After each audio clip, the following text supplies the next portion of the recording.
Don in London, hello. It's December the 18th and it's very seasonal. I don't know if you can see over my shoulder, but there's snow coming down quite thick and fast, and London airports are shutting down. Flights are being cancelled out of the country, so people who are looking for a getaway are a bit disappointed today, and maybe they won't make it by Christmas, but I hope they do, and I hope they work it all out. My video is all about recovery from addiction to substance or behaviour. My addictive substance was alcohol, so I'm an alcoholic in recovery, one day at a time, and I was equally able to be addictive in behaviour around people, places and things. I get obsessed about getting things right, the right relationship, the right work environment, striving for perfection, but I didn't even know I was doing it. I was just trying to fit in the best I could.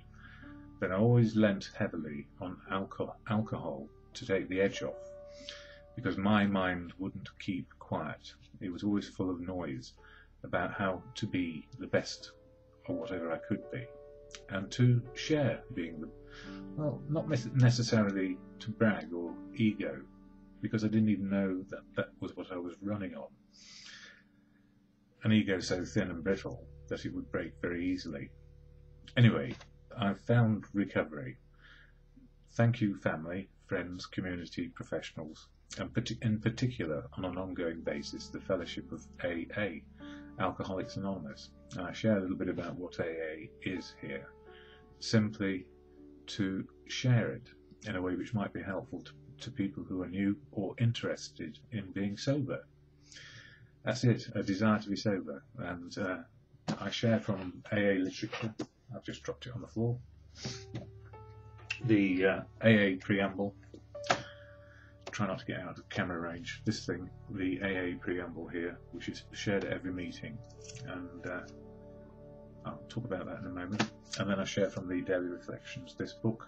And because I found I can have more time on YouTube, I might share from this book as well, the 12 Steps and 12 Traditions. And it's quite a neat package, AA. It's full of unique, authentic people, all different, with one similarity, and that's a desire not to drink today. And that's how it works. So in meetings of AA, where you hear many voices of recovery, that's where it works best. So I'm not a spokesman for AA, never can be, never will be. I'm just saying how it works for me. And if I didn't share about AA, well, there'd be no point, because that's where my nourishment and my emotional and spiritual balance comes from. And when I say emotional, it's my feelings fit the experience I have today, or if they're out of balance, I know there's something up. So my feelings fit my experience, and spiritual is the ability to cope with reality. So it's been said by many religious people for centuries. So forget all about control. It's not about that at all. It's about freedom of choice to live life as you choose, with your faith and your belief and everything that makes you the person you are and me the person I am. So AA, what is it? This preamble shares the message. Alcoholics Anonymous is a fellowship of men and women who share their experience, strength and hope with each other, that they may solve their common problem and help others to recover from alcoholism. The only requirement for membership is a desire to stop drinking. There are no dues or fees for AA membership. We are self-supporting through our own contributions. AA is not allied with any sect, denomination, politics, organisation or institution, does not wish to engage in any controversy, neither endorses nor opposes any causes. Our primary purpose is to stay sober and help other alcoholics to achieve sobriety. And I like to read that as it is. I don't want to recite it, because then it's a recitation from memory. It's not real in the moment. So that's why I read it out. And in there, it says AA is not allied with any sect, denomination, politics, organisation or institution. And the reason why it says that is we are allowed to have every affiliation we choose, but we keep that as our own belief and understanding about our lives. And we go for the similarity, which is a desire to stop drinking and stay stopped on a daily basis. And so far it's working for me. But in the early days it was very hard. It was very hard indeed to make sense of anything because my brain was so befuddled. And it's less befuddled. I'm discombobulated. It's very strange to not have broadband and not have any access to the internet at the moment. But it's encouraged me to do other things, like put the draft excluder around the door and a curtain over the door, which I've been planning to do for weeks, if not months. Sort out my toolkits, not only the ones I share about here to keep well and be sober, but the other toolkits I have for banging in nails, putting in screws, hanging up the pots and pans, and generally tidying up my cupboards. So a lot of housekeeping. Thank you, broadband, for not being there. But, you know, daily reflection to me is my toolkit, part of it. So for December the 18th, and I hope I can upload these when I can, soon. It says here, honesty with newcomers, and this is so important. Tell him exactly what happened to you. Stress the spiritual feature freely. So what happened to me? Well, spiritually bankrupt, on my knees, too many times in hospital, too many times saying I can do this on my own. I can do this with help from my family and friends. And of course, if I couldn't stop me, nor could my family and friends. And what really, really worked was being able to lean on fellowship, the greater number of people who stay sober a day at a time, who knew exactly what was going on in my head in early days and showed me simple ways to just keep sober today. And number one was go to meetings, as many as possible in the first 90 days. And I did. He goes on to say, the marvel of AA is that I tell only what happened to me. I don't waste time offering advice to potential newcomers, for if advice worked, nobody would get to AA. In other words, even though we've been given all the advice under the sun, and we're in a pickle, on our own we can't sort it out, or at least I couldn't. And it is leaning on the greatest number of people, because if I lent on family, or one person, I would probably pull them down into my pit of despair, and they too would suffer. All I have to do is show what has brought me sobriety, and what has changed my life. If I fail to stress the spiritual feature of AA's program, I am being dishonest. The newcomer should not be given a false impression of sobriety. I am sober only through the grace of my higher power, and it's your higher power which is going to work for you. We lean on fellowship, which is a higher power of wisdom, experience, strength and hope, of living sober. And there is other elements as well. My high power, for me, is truth, the absolute truth, not my opinion. Always striving for the truth in the day, not my opinion. Love, that is the ability to love, be loved back and useful. And wisdom, which I get from other people. And it's very much what Gandhi said. God is truth. Simple as that. You know, the truth of the universe, really beyond me. So I rely on my good conscience, which I feel is the channel through which the common good comes, of understanding how to be a part of society and not try and control anything. Freedom of choice in the moment of now. And that makes it possible for me to share with others. So if I share honestly with newcomers, and it doesn't matter whether it's a newcomer or an old-timer, old-timers will find me out and say, are you sure about that? And the answer is, no, I'm not.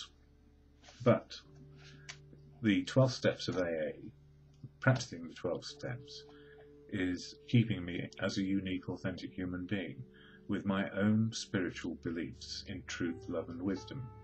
Wisdom which comes from other people. And I'm very lucky.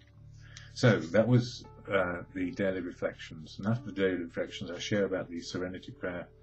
It's so simple. I don't do it because it's so simple. I think I know it, which is why I have purposeful forgetting around my reflections and meditations. because I need to start each day afresh. So when I start my day, I say to myself, I'm powerless over people, places and things, and if I try and control them, life will get unmanageable, because not only am I trying to control them, I am their jailer and also a prisoner. And if I were to drink again, all the old insanity would come back. So I came to believe that a power greater than me would restore me to sanity. Turned out to be the wisdom of others, being loved back, and seeking the truth of now, my spiritual connection, and then letting go and letting good things happen, or let go, let God. Let God guide me, or good conscience, which said, don't go out in that snow, you can see it almost falling as if it was going to be a solid pizza there. And I love it, about 4 inches has just landed in the last 20 minutes. Wow. Anyway, that's first part, 12 Steps, 12 Traditions. I was reading from it yesterday, and it was all about how far do we go with anonymity, and who do we tell about our situation. As we are trying to get sober as a newcomer, it's obvious that within AA, the seal of anonymity is sacrosanct. It's called the spiritual foundation of the program, anonymity.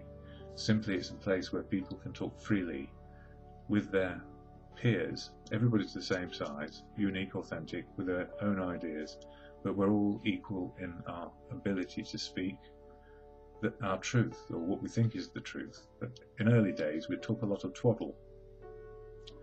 That's an English word. And anonymity means inside the rooms and meetings and friendships that we form, we keep other people's anonymity. We don't talk about them. We don't, as it said in that passage in the Daily Reflections, we share what happens to us. And that's what I do. So I never talk about other people's stuff. They're anonymous, but I was never so. So in here, it goes on to say, then came our first few excursions into major publicity, which were breathtaking. Cleveland's plain dealer articles about us ran that town's membership from a few into hundreds overnight. The news stories of Mr. Rockefeller's dinner for Alcoholics Anonymous helped double our total membership in a year's time. Jack Alexander's famous Saturday Evening Post piece made AA a national institution. Such tributes as these brought opportunities for still more recognition. Other newspapers and magazines wanted AA stories. Film companies wanted to photograph us. Radio and finally television besieged us with requests for appearances. What should we do? As the tide offering top public approval swept in, we realized that it would do us incalculable good or great harm. Good or great harm, that's the way it works. Everything would depend upon how it was channeled. We simply couldn't afford to take the chance of letting self-appointed members present themselves as messiahs representing AA before the whole public. And I agree with that, because I don't represent AA. Never can, never will. The promoter instinct in us might be our undoing. If even one publicly got drunk or was lured into using AA's name for his own purposes, the damage might be irreparable. At this altitude, press, radio, films and television, anonymity, 100% anonymity, was the only possible answer. Here principles would have to come before personalities without exception. And I sort of agree with that, because I'm so glad I don't represent AA. I only represent what I know about me and my recovery, which includes this. And it's so important to understand why I do these, because there is nobody out there, and I wish there were more voices out there saying something about their recovery, so other people who are in recovery, because it is really for people who are in recovery. Nobody else is interested. You're only interested if you have a problem, or you know somebody who does. And the answer is, as was asked of me, what do I do about this? Is not connected with alcohol, this is about drug addiction of many substances. How on earth do I help that person when they cannot help themselves? And I have to say, ultimately, if we can lean on many people, it's like a safety net. If we can lean on many people, hear many voices, be associated with them, anonymous people who make it possible, who share love and understanding and wisdom, share their truth as far as they can, and sometimes opinion and beliefs, but we can accept or reject anything. We keep hold of what keeps us sober. Truth, love and wisdom for me. The absolute spiritual part of my program. Spiritual is truth. Can't deny it. Truth is truth. And I'm just learning every single day what the truth may be for now. And then tomorrow there'll be a bit more truth. All good. So that serenity prayer again, to God of good conscience. It's the can do, cannot do. What I can do today and what I cannot do today, and learning the difference.